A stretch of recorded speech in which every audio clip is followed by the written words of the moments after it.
Kurnia yang bertugas di klinik ini. Dengan Bapak siapa? Tony, Dok. Berapa umur Bapak?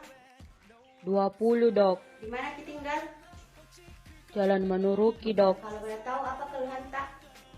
Luka kakiku, Dok. Baik, jadi sebelum melakukan pemeriksaan, saya akan mempersiapkan alat-alatnya terlebih dahulu, kemudian mencuci tangan.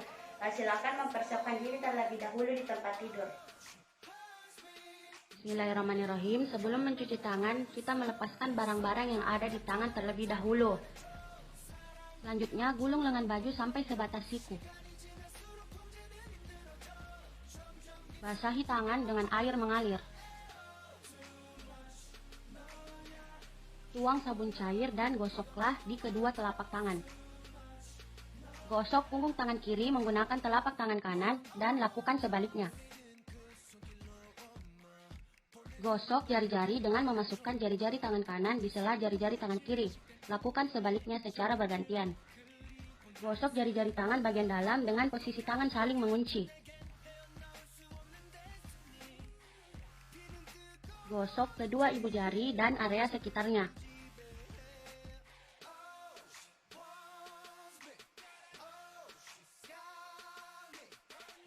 Bersihkan dan gosoklah ujung jari dan kuku jari kedua tangan pada telapak tangan. Gosok kedua pergelangan tangan secara bergantian. Bilas kedua tangan dengan air mengalir, mulai dari ujung jari sampai ke siku.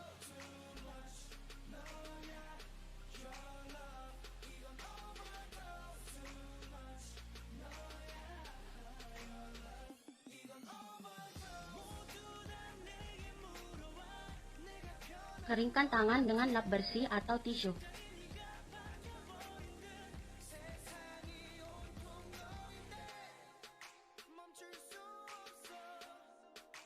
Tutup keran air dengan tisu dan mengucapkan hamdalah.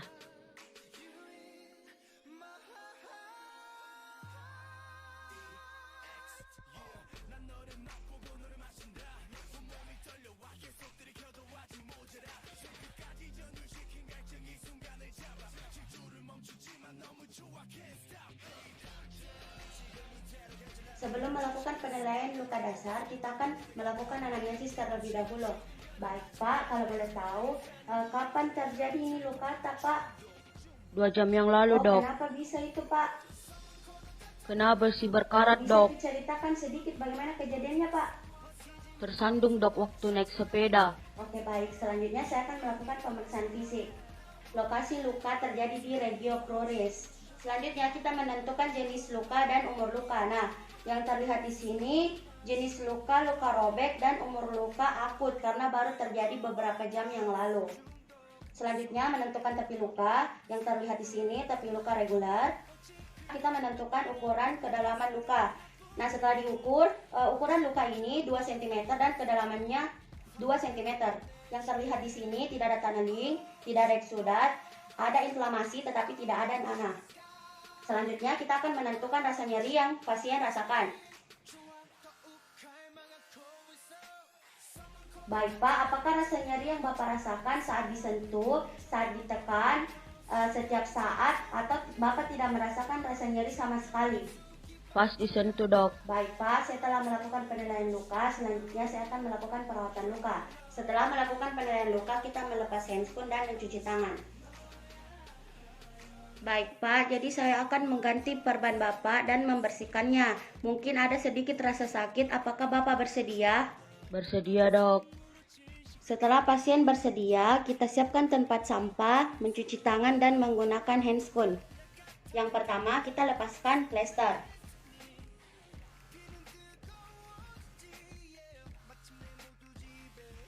Apabila plester sulit dilepaskan, kita dapat menggunakan larutan NaCl dan membasahi plester. Kemudian kita buang kasa di tempat sampah.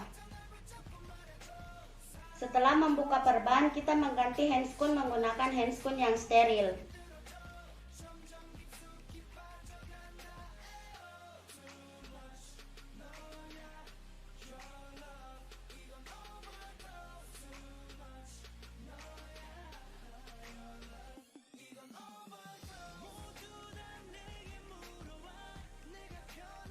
Setelah mengganti handscoon, kita inspeksi luka, kita melihat kondisi luka. Selanjutnya kita membersihkan menggunakan betadine.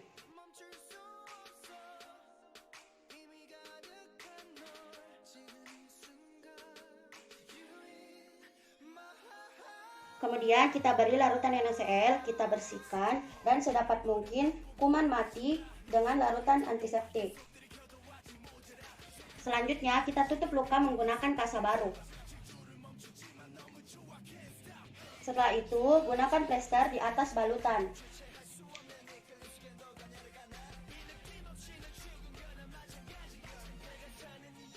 Setelah menutup luka, lepaskan handscoon dan buang semua bahan yang telah kita gunakan tadi.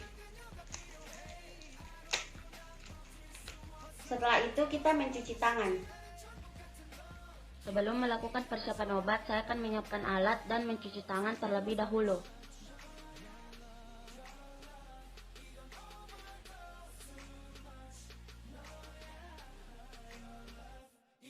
Yang pertama, kita lepaskan penutup logam yang ada di obat vial. Selanjutnya, kita usapkan permukaan penutup karet dengan alkohol 70%.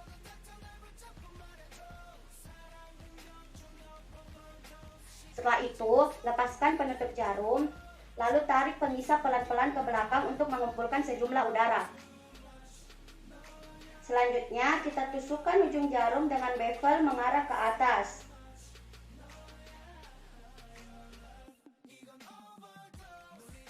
Setelah itu, keluarkan udara ke dalam vial. Selanjutnya, kita balik vial sambil tetap memegang vial dengan kuat.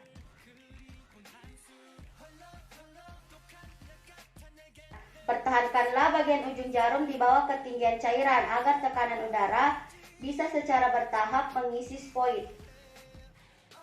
Selanjutnya, sentillah bagian barrel dengan hati-hati untuk melepaskan semua gelembung udara yang terdapat di atas spoid. Keluarkan kelebihan gelembung udara. Setelah itu, tutup jarum dengan penutupnya. Kemudian kita letakkan di bak steril yang sudah dialasi oleh kain kasa. Bismillahirrahmanirrahim. Baik Pak, setelah menyiapkan alat-alat yang akan digunakan dan setelah melakukan skin test, hasilnya Bapak tidak mengalami alergi obat. Selanjutnya, untuk mencegah terjadinya tetanus, saya akan menyuntikkan obat tetanus toksoid. Mungkin sedikit tidak nyaman, apakah Bapak bersedia? Bersedia, Dok. Setelah pasien bersedia, kita mengatur posisi pasien. Sebelum melakukan penyuntikan, kita menentukan tempat penyuntikan terlebih dahulu. Yang pertama itu ada di musculus gluteus maximus. Tempatnya sepertiga bagian dari spina iliaca anterior superior. Nah, selanjutnya ada di musculus quadriceps femoris. Dan yang terakhir ada di musculus deltoideus atau otot pangkal lengan. Selanjutnya kita akan membebaskan daerah yang akan disuntik. Selanjutnya, kita menghapus hamakan kulit pasien dengan kapas alkohol. Kemudian, tunggu sampai alkohol mengering. Selanjutnya, kita akan menegangkan kulit menggunakan tangan kiri pada daerah yang akan disuntikkan. Setelah itu, kita menusuk jarum ke dalam musculus deltoideus dengan permukaan kulit sedalam 1/4 panjang jarum. Kemudian kita menarik sedikit pengisap untuk memeriksa apakah ada darah atau tidak. Bila tidak ada, semprotkan cairan obat secara perlahan. Setelah itu, kita menekan daerah penusukan jarum dengan kapas alkohol, lalu jarum ditarik keluar dengan cepat. Kemudian kita melakukan pengurutan di daerah penyuntikan.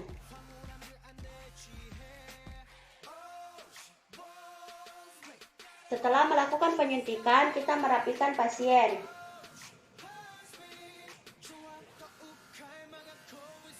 Setelah merapikan pasien, kita membawa alat-alat yang telah digunakan tadi, kemudian mencuci tangan.